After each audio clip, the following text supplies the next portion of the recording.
Okay, let's talk about training splits and specifically why they don't really mean shit. As the science-based fitness community has developed and grown in popularity online, the splits that people have been pursuing and following have also been changing and expanding. We've gone from the classic bro split to upper, lower, to push-pull legs, and now you've got people obsessing over some crazy complicated muscle splits to perfectly get the right frequency and volume and all of this for the different muscle groups. One thing has to be targeted first here, the next thing has to be targeted first here, and while these people are absolutely obsessing over getting the right split, they're getting absolutely fucking nowhere. It truly is paralysis by analysis. And yes, of course, there is a time and place and a person for obsessively optimizing your split for high level athletes or very advanced trainees who want to milk out every little drop they can from their training. But I'll tell you now, if you are new to the gym, intermediate, late intermediate, beginner advanced, early advanced, and you're not making progress, your training split is not the reason why. Your training split is not the thing that's stopping you from getting big. If you suddenly change out your training split for the most optimal one, you're not going to suddenly gain that 10 pounds you've been wanting. And going to some magical full body split is not going to bump you up from men's physique to open. It's just not going to happen. If you haven't progressed at all in 3 years, changing your split is not going to change that. Think it through. Hundreds of thousands of people have made insanely good progress on every type of split out there, from the worst to the best. There are people doing it in the top ranks of bodybuilding.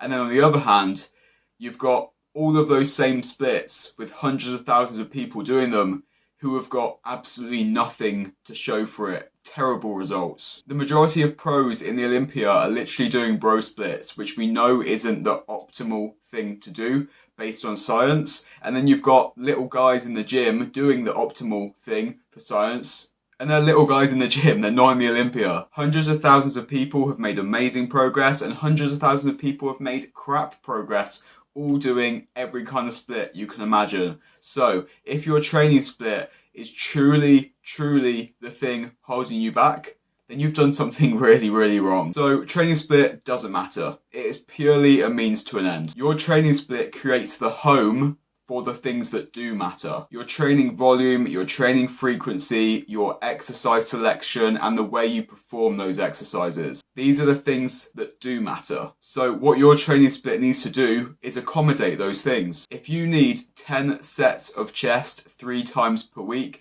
then it is the volume and the frequency that you're performing that is causing growth, not the split that is allowing you to do that. And honestly, of course, 3 times per week, 10 sets is probably going to be better than 2 times per week, 15 sets, just from a junk volume perspective. But if you are currently doing 15 sets twice a week, so 30 total sets, and you think that splitting that into 30 sets over 3 days, 10 per session, is going to be make this huge difference in your training, then you are very mistaken. I just can't see it happening. Yes, training splits should be individualized based on individual volume requirements, frequency requirements, your schedule, your preferences. And I'm absolutely not saying with this video that there aren't some splits that are just way better than others. What I am saying is don't let yourself become obsessed and paralyzed by choosing the perfect split, because it's not going to make that huge difference that you might feel or think that it is going to. The reason I'm quite passionate about this is because it's a trap that I fell into myself for a long time. I learned a bunch about microcycle programming of different rep ranges and how to position things and the optimal frequency and finding your volume landmarks as an individualized lifter. And I was so excited by all this new information. I was so eager to implement it into my own training, but I wanted to get it right from the get-go. So, I got onto my Excel spreadsheet and I was trying to program everything out to be completely optimized based on what I had learned. And I spent hours and hours completely paralyzed by trying to make everything fit, because it turns out it's actually quite difficult to do everything at the same time perfectly, believe it or not. And then the thing is, when I had come up with what I thought was, yes, this is the ideal training split for me, when I actually took it into the gym, guess what? It was shit, because there is theory and then there is application, and they do not always line up. The time I spent doing that definitely wasn't wasted, and I learned a lot from trying to juggle all these variables, but I definitely spent way too long than I should have, and stressed out way more than I should have. In trying to be optimal, I became less optimal. And this is something that I've heard from many clients in the past as well. But when they just take a step back, look at the things that are actually important, things just kind of click into place. So to be able to step back and look at what's important, we need to know what's actually important. Training volume. And in this discussion, that is going to be classed as the amount of hard sets you are doing per muscle group per microcycle. And microcycle is just a fancy way of saying your week of training. It could be 8 days worth where you repeat. It could be 4 days worth where you repeat. It's a week of training, guys, come on. If you aren't doing enough training volume to stimulate hypertrophy, then you won't grow. At best, you'll maintain. And if you're not doing enough to maintain, then you'll shrink. Simple. But more volume does not mean more growth. More is definitely not always better. The right amount is the best amount. And your training split is simply a way to distribute the right amount of volume. It's not a way to do as much volume as possible. And your training split does not dictate your volume. Your volume dictates your training split. Next is frequency. And frequency is the amount of times you are hitting a muscle group per microcycle. For example, a push-pull leg split repeated twice per week would have you hitting each muscle group twice per week. However, some muscle groups like the biceps and delts can handle a hell of a lot more frequency than that. You can literally hammer your delts and biceps for most people 4, 5, 6 days a week easily. But again, more frequency isn't always better. The right amount of frequency is better.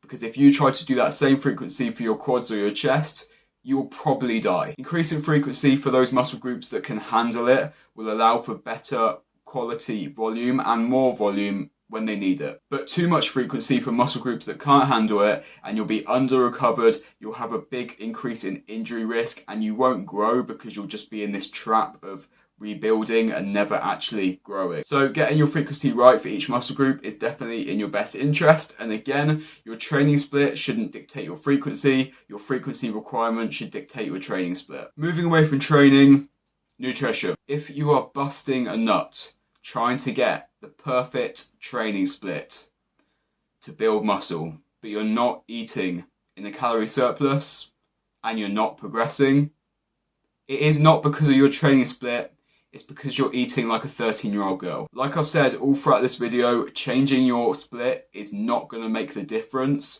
between building muscle and not on a large scale at least anyway.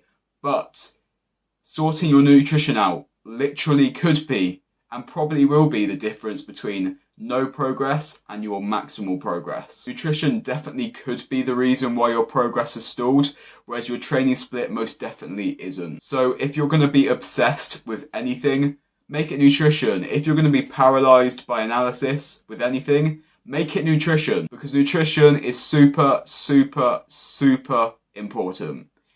And the last thing that is really important, we can't overlook it, unfortunately, is genetics.